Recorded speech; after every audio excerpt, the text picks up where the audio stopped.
Patuloy po ang paglapit ng low pressure area sa ating kalupaan at huling namataan kaninang alas 3 ng hapon, 310 kilometers po silangan ng Giwan, Eastern Samar. Maliit pa din ang tsansa na itong low pressure area ay maging isang ganap na bagyo or tropical depression. Subalit ngayon, hanggang early next week, aasahan pa rin po ang mga pag-ulan sa malaking bahagi ng bansa, direktang epekto na ng low pressure area. Simula ngayong hapon hanggang bukas ng madaling araw, pinakamataas ang tsansa ng ulan sa may Quezon Province, maging sa Bicol Region, Marinduque, Romblon, buong Visayas, down to Caraga Region at mga probinsya ng Misamis Oriental and Camiguin.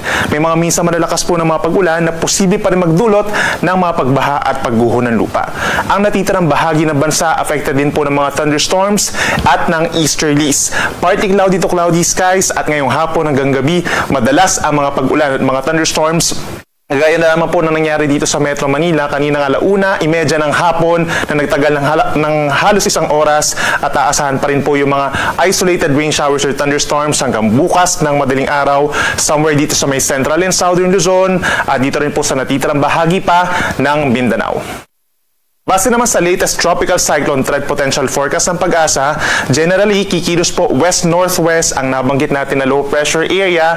Over this weekend, babagtasin po nitong LPA, itong Eastern Visayas, then the rest of Visayas, plus itong pagitan po ng Mimaropa and Bicol Region, babagtasin po nitong low pressure area. Hanggang pagsabit po ng Lunes ay nasa may West Philippines na ang weather disturbance. Simula naman po Lunes, lalayo na ito sa ating kalupaan at pagsapit ng either Tuesday or Wednesday, ay lalabas na rin po ito ng ating PAR patungo po dito sa may central portion of Vietnam. At hindi rin natin inaalis yung chance na habang nandito siya sa may West Philippine Sea, early next week ay posibleng mag-intensify pa ito bilang isang tropical depression or mahinang bagyo at bibigyan natin ng pangalan kung nasa loob pa ng PAR ng Mirasol.